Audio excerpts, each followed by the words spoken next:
Boa noite, minha gente. Saudações. Mais uma quarta. Estava com saudade daqui, né? Hoje eu vou ficar um pouquinho preso, né? Que agora tem câmera, né? Até aqui eu posso andar, né? Porque, para quem me conhece, né? O Paulo Luiz, eu gosto de andar e interagir. Só que dessa vez eu não vou poder entrar aqui, não. Eu vou ficar só aqui mesmo, né? Gente, eu estava no medo danado desde segunda-feira, porque eu estava sem voz. Uma tosse chata. Eu falei, e agora? Quarta-feira, como é que eu vou fazer tossindo e sem voz? Aí eu falei com o responsável, que é o tema dessa noite, né, que nós vamos falar dele. Ó, você me ajuda, que eu tenho que ter voz para poder falar lá. Tem uns 3 meses que eu não vou lá no GEAC, então você me ajuda. Estamos aí, graças a Deus. Vamos falar um pouquinho de um tema que é forte, só que ele será resumido muito, porque senão ficaríamos aqui anos falando a respeito. Muito tempo. O nome que nós damos pouco interessa. O importante é o sentido, é o sentimento, é o amor que se tem. Alguns chamam de Alá, outros de Jeová. João, o evangelista, nos ensinou que é o amor. Jesus, o irmão maior, chamou de Pai. A maioria de nós chama de Deus. Deus. Eu gosto de chamar de Pai, mas não no sentido de, uma vez num congresso espírita, o outro perguntou, e a mãe? Eu falei, não, Pai é no sentido de genitor, criador de tudo e de todos. Então, o tema desta noite é: o que a doutrina espírita nos revela acerca de Deus em seu tríplice aspecto? Nós não temos toda a capacidade para isso na Terra, para compreender tudo. Não temos. E o tríplice aspecto é justamente os que sustenta a doutrina espírita, um tripé. Tira um, ele não sustenta, ele cai. Assim é a doutrina espírita. Ela é sustentada sobre um tripé, que seria o quê? Filosofia, ciência, com consequências ético-morais, que é a parte religiosa, que muitos dizem que é o quê? A moral do Cristo. Então, coincidentemente, a parte moral é a moral do Cristo. Visto isso, que esse é o tema, nós vamos, aliás, antes de mais nada, né? Vamos tentar entender que um sem o outro não anda. Vamos conversar sobre alguns aspectos sobre essa existência de Deus. Nós não vamos ficar, então, só na filosófica. E nem, obviamente, só nas obras espíritas. E, é claro, estaremos utilizando também um dos alicerces desse tripé, que é a ciência. E se fôssemos falar só de um ponto da ciência, nós ficaríamos aqui meses. Então, nós vamos, no decorrer dessa conversa, que será proporcional ao nosso amadurecimento espiritual, que será mais fácil compreender o que Deus não é. Porque tudo que Ele é, nós não temos capacidade na Terra. Então nós temos capacidade de, por enquanto, de compreender o que ele não é. Por quê? Nós temos ainda um vocabulário pobre. Por quê? Vocês lembram de que nível que está a Terra? A Terra está aqui no meio. Abaixo dela estão os mundos primitivos. Nós somos mais animalizados. Acima da Terra, vamos dizer aqueles que já estão regenerando, que é meio a meio do bem, meio mal, meio bem. Mas, por enquanto, para quem está em provas, expiações, que é o nosso caso ainda vai demorar muito para sair dela, nós somos crianças espirituais. Ainda somos pequeninos, crianças ainda que acabaram de aprender a andar. Obviamente, o nosso vocabulário, o nosso entendimento é pífio. Então, ele é proporcional à maturidade daquele planeta, pois já sabemos que há muitas moradas na casa do Pai. E a pluralidade das existências nos dá a possibilidade de estarmos amadurecendo, seja aqui ou em outro orbe. Tanto é que essa pobreza de vocabulário, quantas vezes nós já não vimos isso no Livro dos Espíritos? Quando ali, a pleiade de espírito de verdade, quando responde, eles falam ali o quê?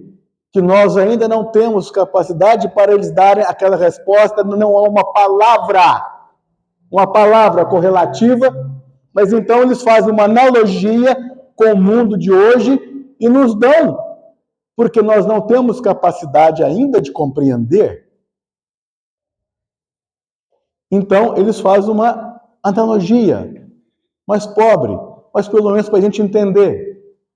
E aquilo, com o decorrer dos séculos, vai sendo melhor esclarecido. Olha as parábolas de Jesus.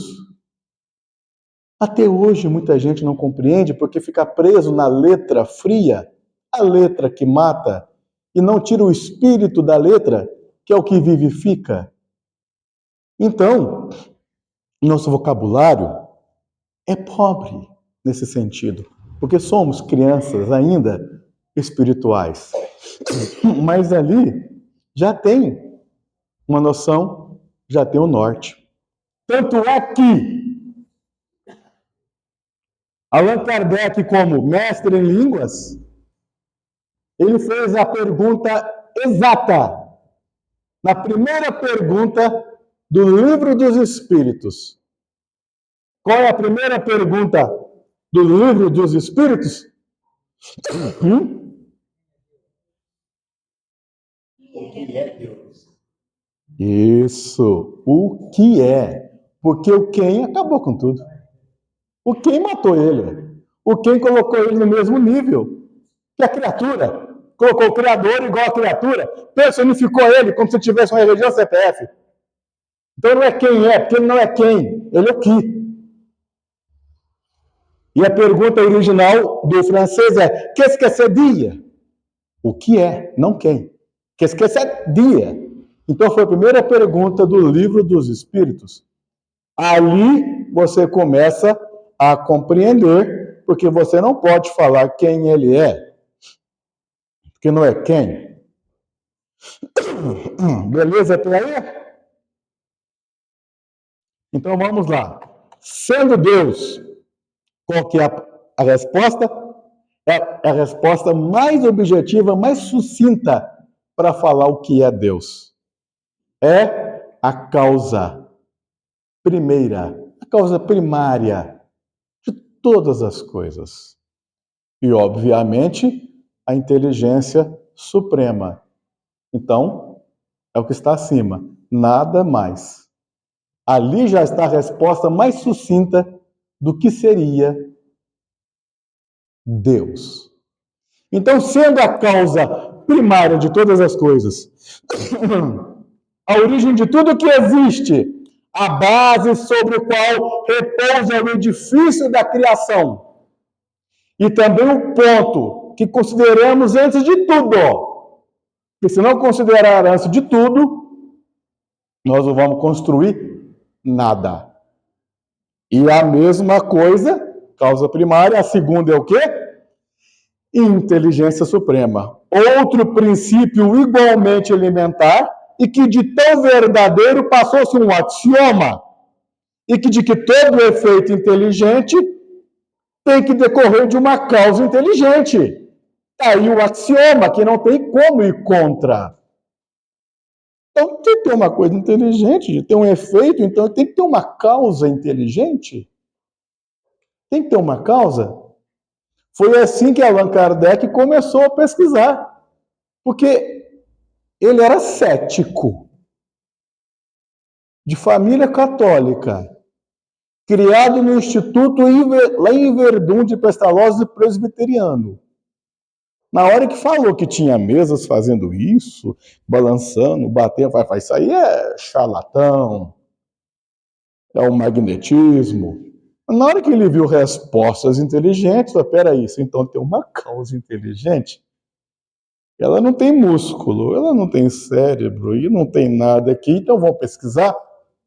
Era a pessoa exata para trazer a pessoa ali imparcial para nos trazer as obras espíritas que os espíritos designados por Deus e comandados por Jesus vieram então lá na França e nos brindou na primeira edição do Livro dos Espíritos em 18 de abril de 1857. Vamos lá, né? A voz não pode me deixar, não. Pode-se reconhecer uma obra qualquer, por uma simples análise. Aí a gente começa a filosofar. Uma máquina, um objeto, uma peça encontrada em escavações arqueológicas. A gente pode identificar o que é aquilo. Assim conclui que, pela grosseria ou pela perfeição do trabalho, reconhecerá o grau de inteligência ou adiantamento dos que a executaram. Ou seja, eu descobri uma coisa, os achados egípcios, por exemplo, cálculos matemáticos daquela época, gente, isso é impossível. Ou as ferramentas mais primitivas não tão eficazes, aí você vê o grau de adiantamento daquele povo, daquela época. É assim que você faz uma análise. Então vamos pegar um exemplo mais bobinho. Isso foi aqui? Desculpa. Ó. André está vivo. Está vivo. A existência... Acho que a bateria acabou. Alô, alô, alô. Acabou? Olha se acabou mesmo. É da China, né? É China. China. Então, aqui se atesta, né? De quem o criou, né? Eu vou falando enquanto isso, mas eu só não posso forçar muito. Vamos pegar aqui um exemplo de um relógio. Eu não estou falando desses relógios digitais made in China, não, nem do celular, não. Aqueles relógios bacanas que usavam antigamente no bolso, vocês lembram? Roscoff Patente, com aqueles mecanismos suíços, né? Um relógio cheio de engrenagens. Um relógio daquele atesta o quê? A existência de um relojoeiro. A engenhosidade do mecanismo lhe atesta a inteligência e o saber. Enquanto quando o relógio te dá, aquele momento, a hora, a precisão de que você precisava, você por acaso pensou assim, nossa, que relógio inteligente? É o relógio que é inteligente? Hã? É o relógio que é inteligente? É quem o criou. É quem o criou.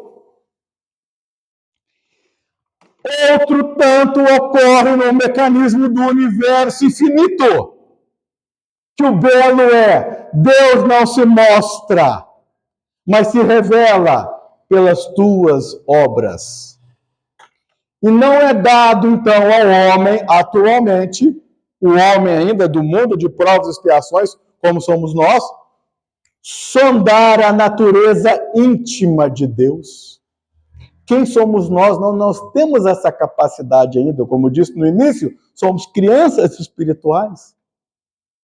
Para compreendê-lo, ainda nos falta sentido próprio, que só se adquire com a completa depuração do espírito. Lembra que eu falei lá no início? Que é de acordo com o amadurecimento? Lembram?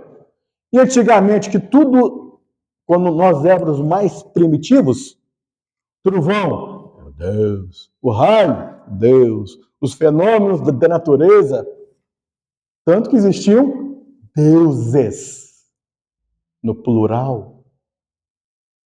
Tudo que não era compreendido era Deus, era algo acima do humano. Então você vai amadurecendo, as concepções vão mudando, os entendimentos vão mudando.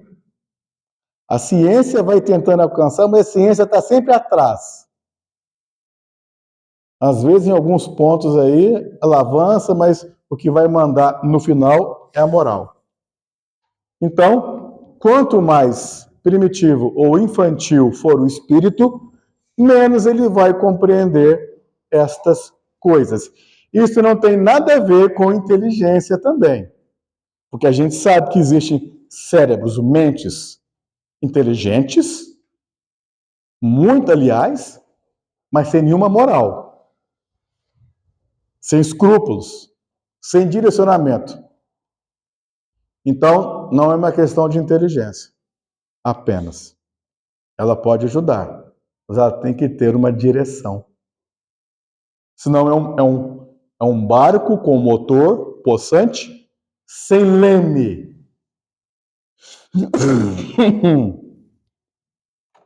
Então, não se pode penetrar na essência de Deus.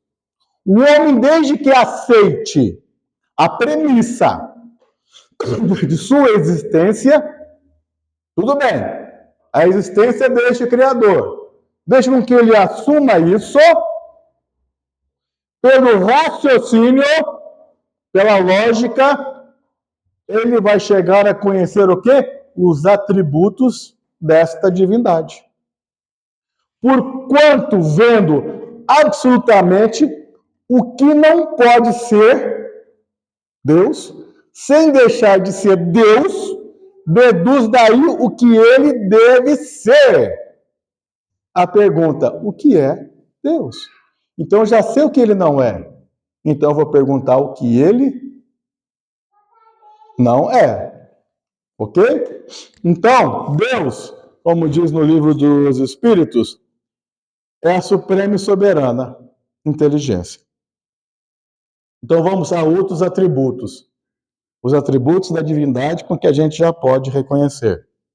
Deus é eterno. O que isso quer dizer? Não teve começo e não terá fim. Aí que vem um erro, né? Nós somos eternos? A gente confunde às vezes, né? Questão de palavras, né? Nós somos imortais. É diferente. O imortal teve um início, mas não terá fim. Deus é o homem criado. Ele não teve início e não terá fim. A única coisa que nós temos de igual é que nós não teremos fim, que nós somos imortais. Essa é a diferença. Se tivesse tido um princípio, se Deus tivesse tido um princípio, ele não houvera saído do nada. Ora, não sendo nada coisa alguma pode produzir. Próximo atributo. Deus é imutável. Se estivesse sujeito às mudanças, às leis da natureza, nenhuma estabilidade teriam as leis que regem o universo. Acabou, porque senão ele está sofrendo o que tem nas leis do universo. Então ele é imutável. Então a gente já está vendo que ele é. Se for diferente disso, então não pode ser Deus. É outra coisa qualquer. Pode ser um Deus com D minúsculo. Como tinha muitos em Roma. Leandro, a gravação com essa tosse aqui, ela vai ficar brava, hein? Você tá gravando aqui? Deus é imaterial. Isto é, a sua natureza difere de tudo que nós chamamos de matéria. Tudo que nós conhecemos como matéria. E olha só, olha como é que a gente ainda é pequeno. A ciência atual só conhece 4% do que é de matéria, do que é do universo. Os outros 96% é incógnita. É matéria escura. Não se conhece. Não tem esse conhecimento. Não, tá aqui, mas obrigado. Bom que essa deve estar mais fluidificada que a minha. Obrigado. Então, só 4% que a gente conhece, a gente quer dar pitaco de quê? Para ir contra algo que está muito acima. É a mesma coisa que a criancinha que acabou de nascer querer discutir física quântica. É muito orgulho, é muito egoísmo, é muita vontade de não torcer o braço para querer retorcer contra algo que está acima de nós e querer ir contra. Se a gente só conhece 4% do universo, das leis.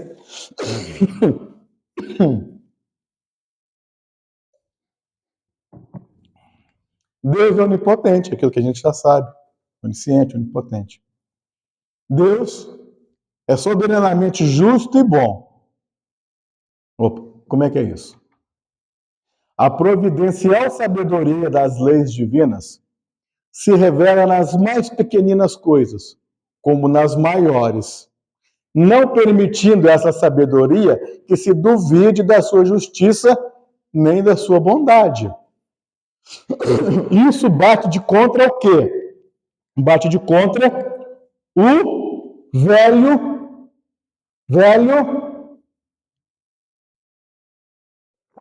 Testamento.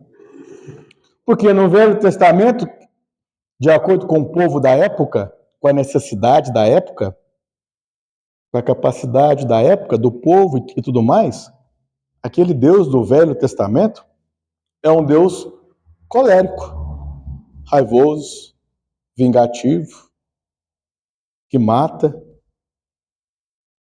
É o entendimento ainda, se hoje nós somos primitivos, imagina naquela época. Então era necessidade, de acordo com a época. Até que veio Jesus. Jesus veio quando o planeta Terra, o planeta, né? Não nós, completou a maioridade, 18 anos. Aí Jesus veio. Aí, ali foi a divisão. Aí ele mostrou o quê?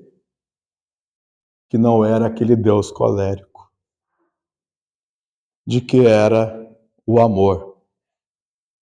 Porque aquilo, nas leis mosaicas, era uma necessidade da época. Então é diferente como é que fala? Do Velho Testamento.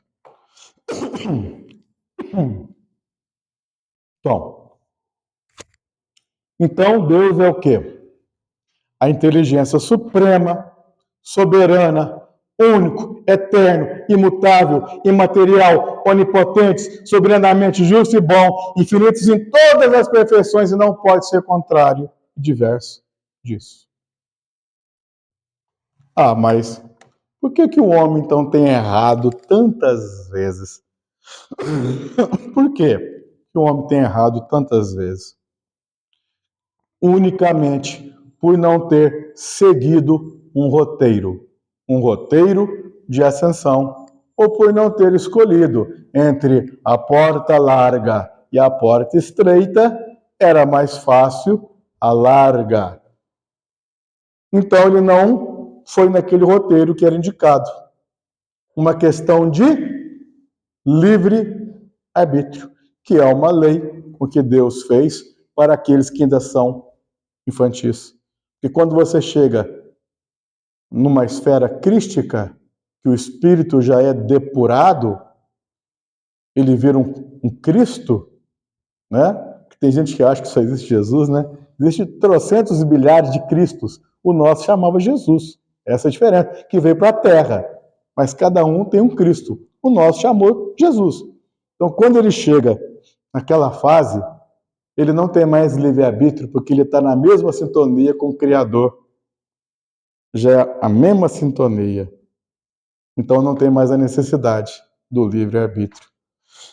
Então, como somos criados simples e ignorantes, o espírito, toda divisão de caminho, que ele tinha um roteiro, quando ele desviava, eram os erros cometidos. Que eu já falei aqui antes, né? O sentido da palavra pecado, que foi traduzido de forma errada, isso sim foi um pecado. O pecado era o quê? Quando ele errava o alvo, que era do hebraico harmatia. Harmatia quer dizer o quê? O romano pegava o arco e flecha, dava o tiro lá no alvo, lá, puf, ele errava o alvo. Aí, pequei! Ou seja, errou o alvo. Então, quando você tinha um caminho e você errava. Então, quando a gente tem pepino, é porque a gente saiu do roteiro. Aí Jesus veio e falou o quê? Eu sou o caminho, a verdade e a vida. Mostrando esse caminho. Tanto antes dele quanto depois dele, vários caminhos tivemos. Mas Jesus era o atalho. Não porque Jesus não tem nada a ver com religião, com cristianismo, não. Eu já falei isso antes, isso aqui. Ele veio trazer um tratado cósmico, que pode ser utilizado em qualquer planeta que está no nível de amadurecimento igual ao nosso, que é o que? A Boa Nova. O que está na Boa Nova. Então, esse é o nosso caminho. E quando a gente sai dele, começa as encrencas. Outros vieram para auxiliar, mas tem esse atalho. Bom, em filosofia, em psicologia, em moral ou em religiões, só há de verdadeiro o que não se afaste nem um tiozinho, uma vírgulazinha das qualidades, desses atributos da divindade. Não pode afastar nada. Então, nós poderíamos falar, então, que a doutrina ou a religião perfeita será aquela cujos os seus artigos de fé nenhum estejam em oposição contra as qualidades, aqueles cujos dogmas todos suportem a prova dessa verificação sem nada sofrerem. Aí já tá bom, porque olha só, a gente não tem dogma, que bom, a gente já está liberto disso. A gente já está liberto dessa coisa. Mas aqui fala o seguinte: qualquer doutrina ou qualquer religião não pode afastar um tio, nenhuma, dos atributos da divindade, senão já vai estar incoerente. Se ela possui dogmas, esses dogmas também não pode ir contra. Pelo menos, graças a Deus, o Espiritismo já não é mais dogmas. Então, uma vez, para um grande líder religioso, agora eu não lembro quem foi, se foi Mahatma Gandhi, ou foi algum indiano, perguntou para ele qual seria a melhor religião, então, seria a dele. Eu acho que eu já falei isso aqui antes. E a resposta, ela é linda, porque ela mostra o quê? A melhor doutrina é qualquer uma com que você esteja, desde que hoje você esteja melhor do que ontem e amanhã melhor do que hoje. Se isso não aconteceu, tem alguma coisa errada. Emmanuel até falava, né? Se você já está 15 dias no Espiritismo e nada aconteceu, se você não percebeu o caminho certo, tem alguma coisa de errada com você. Então, o ideal é o quê? É estarmos avançando. Avançando. Não apenas durante as encarnações, mas durante a nossa atual encarnação. Bom, agora numa parte bonita, Jesus disse, nós vamos entender um pouco da parte um pouco científica do Espiritismo, que ele fala sobre o perispírito, os fluidos. Jesus disse o quê? Estamos nele, como ele está em nós. Alguém ia falar isso há 2000 anos, que Jesus estava mais ou menos falando de um tratado quântico? Quem queria falar isso? Aí é para fogueira na hora. Não tem como. Quem que ia falar? E no Livro dos Espíritos, em 1857, que diz que tudo se evolui do átomo ao arcanjo, ali é um tratado quântico de física. Quem queria falar isso?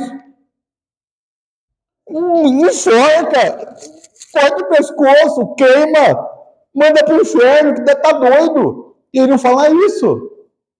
Quem queria falar que isso era um tratado quântico? E que com o tempo vai aparecendo? Bom, as propriedades do fluido perispirídico dão-nos disso uma ideia. Os fluidos, tudo aquilo com que a gente não conhece, é os fluidos. Que a gente desconhece, então dá o nome de fluido. Tudo. Aquilo que o olho também não vê. Então, o fluido, ele em si, ele não é inteligente, porque é matéria. A matéria é mais suave. Então, ele não tem inteligência. É igualzinho aqui, ó. O oxigênio, ele não tem inteligência, mas está aqui. Ele serve de veículo de pensamento. Serve para veículo das sensações e percepções do espírito.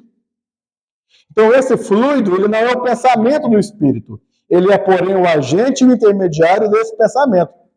Vamos entender isso? Para eu falar aqui, o som está chegando lá atrás, está sendo propagado através de quê? Não vai falar que é da caixa de som, não. A onda sonora propaga no ar. No ar. Nós que somos matéria, encarnados. A onda propaga no ar. E o pensamento do espírito? Que não existe limite e fronteira. É no fluido cósmico universal. São as propriedades desse fluido. O que nós estamos querendo entender a respeito disso? Vamos tentar entender o que eu estou querendo falar? O pensamento de Deus atua diretamente, quer por intermédio de um fluido, para facilitarmos a compreensão, a nossa inteligência, figuraremos sob a forma concreta de um fluido inteligente que enche o universo infinito e penetra todas as partes da criação. A natureza inteira mergulhada no fluido divino, o que nós demos o nome na doutrina espírita de FCU, o fluido cósmico inteligente. O universo inteiro está mergulhado nele. Um outro exemplo, uma analogia mais barata, mais simples.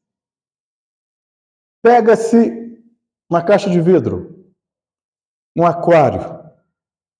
Lá dentro você coloca tudo lá, seres vivos, peixes, aranha, tudo, e enche de água.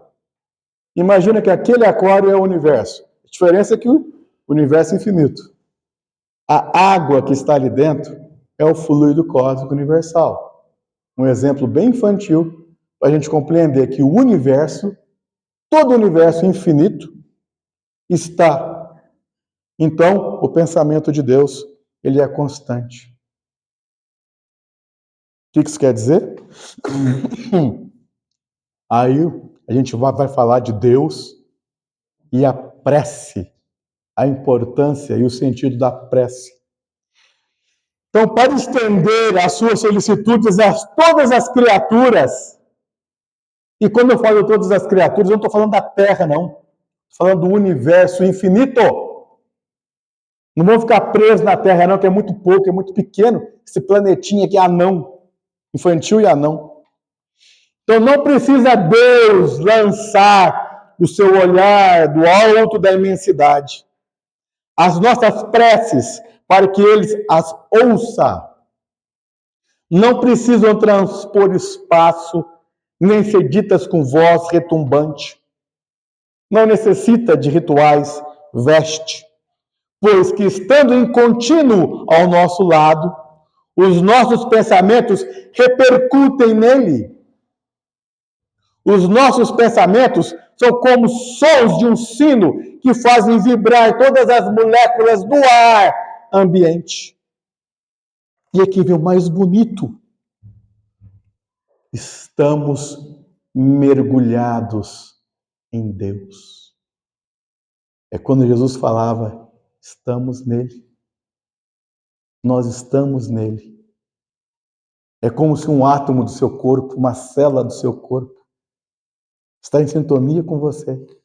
Nós estamos nele, assim como ele está em nós. Isso nós já sabemos. Então vem agora a parte científica.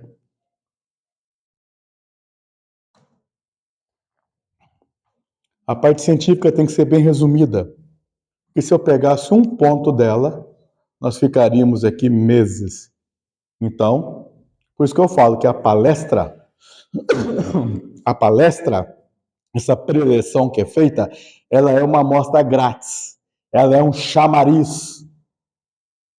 É uma amostra para fazer a pessoa o quê? Procurar estudos. Dentro da casa, fora da casa, grupos de estudo, em qualquer esta casa ou qualquer outra casa espírita tem a oferecer.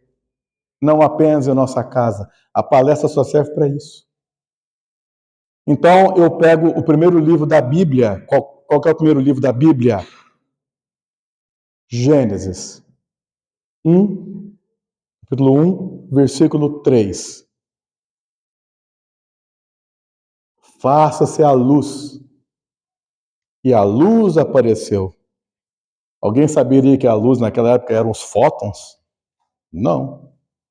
Não tem nem como, né? Então, diante da inspiração bíblica, falaremos de um pouco de ciência, porque é um dos tripés da doutrina espírita. Então, iremos falar da TDI e da sintonia fina do universo. Alguém já ouviu falar de TDI? TDI é a teoria do design inteligente. Iremos falar que o universo, aí já são linguagem científica, tem nada a ver mais com religião. Então, se ser Deus, o nome agora é projetista. Ou segundo Raul Seixas, o arquiteto do universo. Então, seria um projetista. E tem na física o quê? Que nós conhecemos até o momento. 26 constantes. Isso já é física, não tem nada a ver com religião. 26 constantes que nós conhecemos. Pode até ter mais. E falaremos também que existem na ciência 3 opções para a criação do universo: a necessidade, o acaso e o design. E é justamente essa última que prova a existência de um projetista, deste arquiteto, deste engenheiro. Bom, Todas elas caíram, com exceção da última. A necessidade física. Ah, não, tem uma necessidade física de criar um universo, então tem uma necessidade física de ter 26 constantes equilibradas entre si. Vamos entender essas constantes, que o bicho é grande. Então tem que ter uma necessidade. Não era plausível, não é lógico. Então não tem uma necessidade física para criar todas essas 26 constantes universais. Beleza? Acaso. A gente já sabe que há muito tempo que o acaso não existe, né? Não é coisa de você ganhar todos os dias, na Mega Sena da virada. Como se tivesse uma Mega Sena da virada todos os dias. Você ia ganhar os 365 dias, e mesmo assim ia ser pouco. Porque matematicamente, esse exemplo que eu estou dando, ele é pequeno até. Então, matematicamente, é impossível o acaso. Bom, vamos ver o que são as 26. Não todas, que não tem como. São algumas constantes e forças reguladoras do universo. Elas têm que estar em sintonia, uma com a outra, senão dá tudo errado. Não existiria nenhum tipo de vida, nem aqui e nem em lugar nenhum. Tem que estar tudo equilibrado. É como se fosse uma linha fina, essas linhas de costura fina. Em cima dessa linha fina tem um gilete, em cima dela, em cima desse gilete tem vários objetos maiores e pesados, um em cima do outro. Tem que estar em equilíbrio. Se um desses for retirado, são as 26 constantes do universo para ele poder existir da forma que ele existe hoje. Exemplo, forças nucleares, fortes e fracas. Tem a ver com o quê? Com prótons, elétrons, nêutrons, fótons, átomos, tem a ver com isso. Uma delas até é responsável pela fusão nuclear, da energia nuclear, do raio-x, da bomba atômica. Então, a inteligência é neutra, é ela que vai levar o que ela vai ser feita. Ela conseguiu fazer a bomba atômica, mas também conseguiu fazer o raio-x. A inteligência é neutra. Então, a inteligência não é atributo de pessoa boa. Nós é que vamos dar o direcionamento. Assim é também a mediunidade. A mediunidade é neutra. Você vai usar ela com Jesus ou sem Jesus? No Espiritismo, via de regra, é com Jesus. Mas tem hora ou outro que um chega, vai para um lado, vai para a martia, aí perde. Mediunidade é a mesma coisa, ela é neutra. Nós é que vamos dar cor a ela. Força eletromagnética é outra constante. Força gravitacional. Nós estamos aqui na Terra. Toda vez que eu levanto meu braço, ó, eu estou indo contra, eu estou exercendo uma força contra a força gravitacional. Só foram algumas. Todas as 26 constantes do universo, elas precisam estar calibradas, ajustadas em constantes universais. Qualquer variação dessa constante, nada existiria. Nenhum tipo de vida existiria. Um exemplo bom, pega uma ratoeira, que serve para quê? Para pegar o rato. Tira uma pecinha dessa ratoeira. Ela já não é mais ratoeira, já não serve para mais nada. Alguns exemplos. A força nuclear forte, que eu falei. Vamos falar do hidrogênio que existe nela. Né? Antes disso, qual é a fórmula da água? 2 de hidrogênio e 1 de oxigênio, H2O. Tira um ali, já não é água mais. Já não é mais água. E se eu mudar um pouquinho, vira ácido. Daí você vê que a mudança, se tirar um fio de cabelo de uma constante, não existiria nada. Não é na Terra, não. Repetindo, é no universo. Força nuclear forte sobre o hidrogênio. Se mudar um pouquinho de hidrogênio para menos, ele vai dominar o resto e só vai ter hidrogênio. Mas a vida necessita de outros elementos químicos. Não existe vida. Um pouco mais de hidrogênio. Não haveria hidrogênio essencial para a vida que nós conhecemos. Então é uma sintonia para a vida. Razão de massas entre prótons e elétrons. Se fosse um pouco diferente essa razão, o DNA também não ia existir. não poderia ser formado. Estou dando exemplos pequenos, porque nada poderia existir. Quantidade de oxigênio na atmosfera. Se um pouco maior, teríamos combustão espontânea. Puf, as coisas pegavam fogo. Puf, pegava fogo. Se fosse um pouco menor, nós não teríamos oxigênio para a vida aqui da Terra. Falando da Terra. As constantes atingem a Terra e o universo, de acordo com a necessidade de cada planeta. Campo magnético da Terra, para a gente já ir olhando essa parte científica para a gente finalizar. O magnetismo, como eu te falei, na eletromagnética, é uma constante. Se ela fosse um pouco mais forte, o campo eletromagnético, as tempestades eletromagnéticas seriam severas, iriam destruir. Se um pouco mais fraca, as radiações estelares iriam destruir a vida que tem na Terra. Ela tem que estar equilibrada. A força da gravidade é outra constante, é 10 elevado a 60. Coloca 59, coloca 61. Acabou. Não existe nada aqui. Uma tem que ser constante. Vocês entendem que uma tem que ser ligada com a outra? Lembrou do relógio?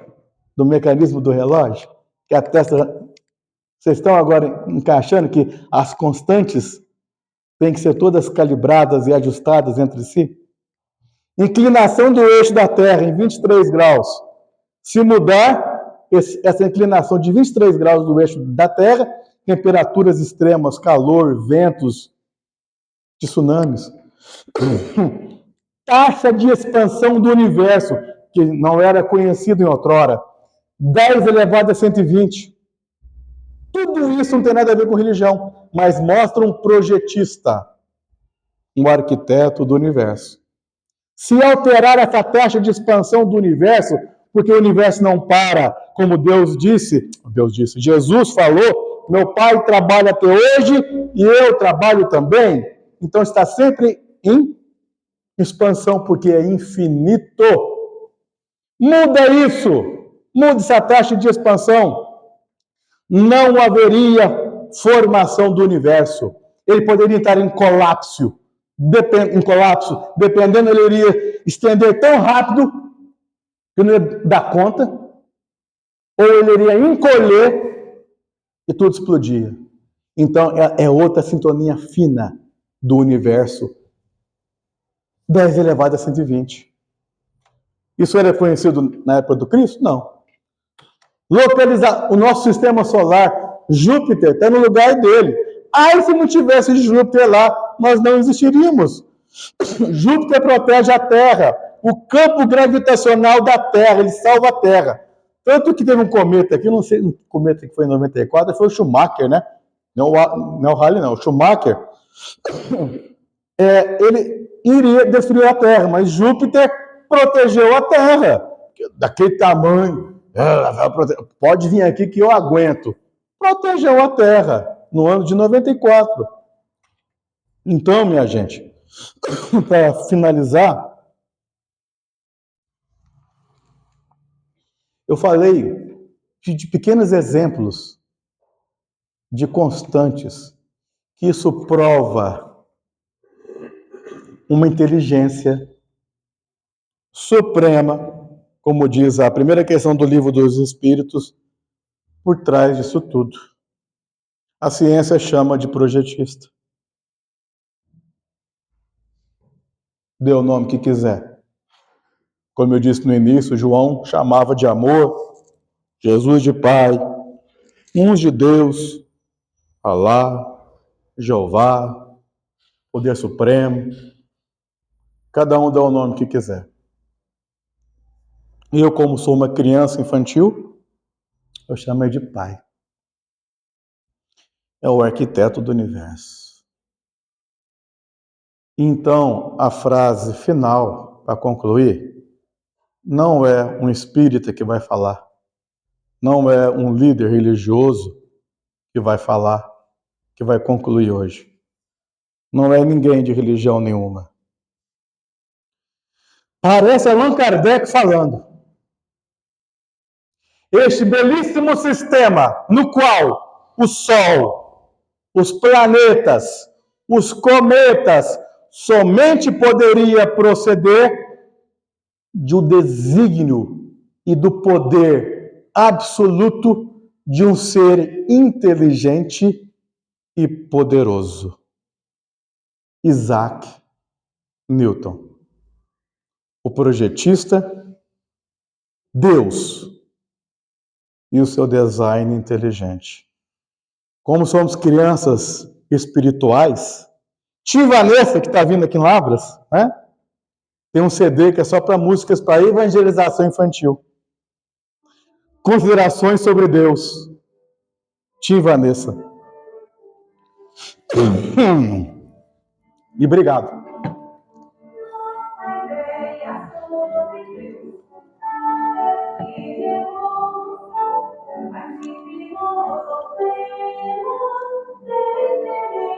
Apenas noção.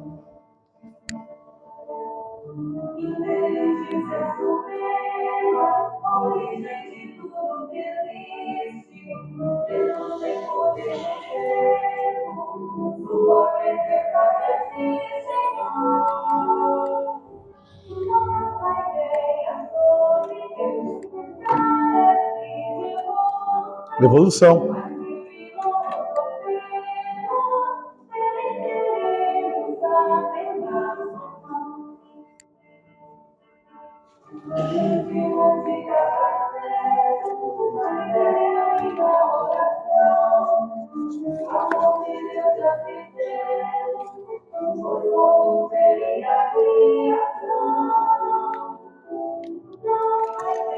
Sobre Deus. Carece de evolução, por mais que filosofemos, dele teremos apenas noção.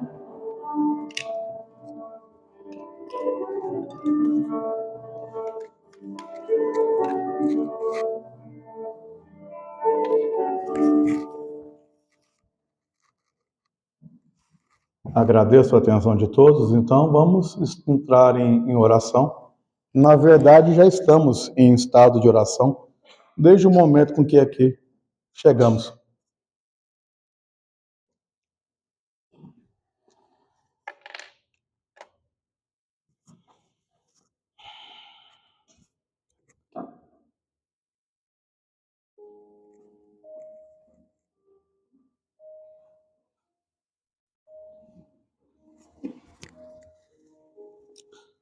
Falar de Deus é forte. Falar do Pai Criador, que João nos mostrou, que é o amor. E o Espiritismo também vem mostrar que a caridade em movimento é o amor também.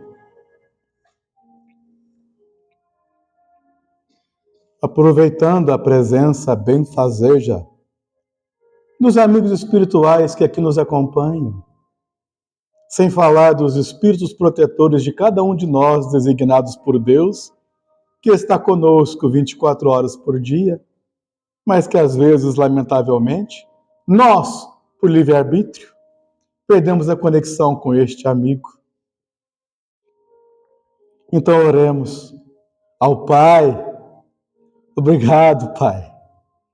Aqui estamos na escola, na Terra, no planeta escola, que nos acrisola neste momento, para estarmos amadurecendo, conhecendo melhor o genitor.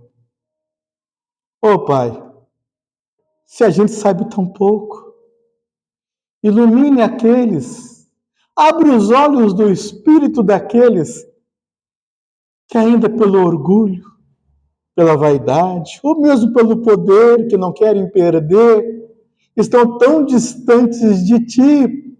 Ó Pai, auxilia estes que também são pequeninos como nós, neste mundo que ainda é regido pelas provas, pelas expiações, mas que pelo menos a cada um de nós faça a devida lição. Ó Pai, ó meu Deus, obrigado Obrigado por este planeta com que nos abriga, dando-nos mais uma vez a oportunidade do amadurecimento. Que possamos sair dessa encarnação melhores do que quando aqui entramos. Pai,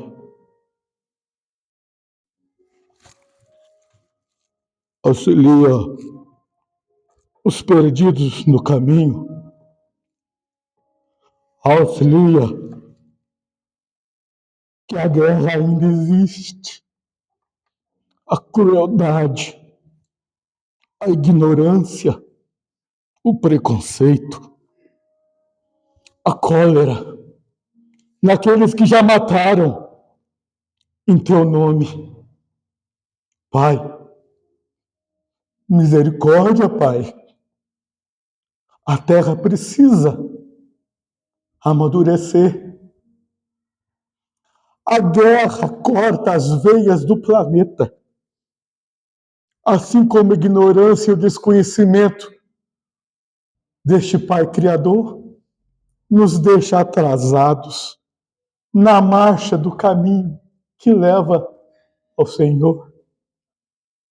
Misericórdia destes, misericórdia de nós que aqui estamos no esforço, mas o mais importante é não perdermos a rota da ascensão que leva ao Pai.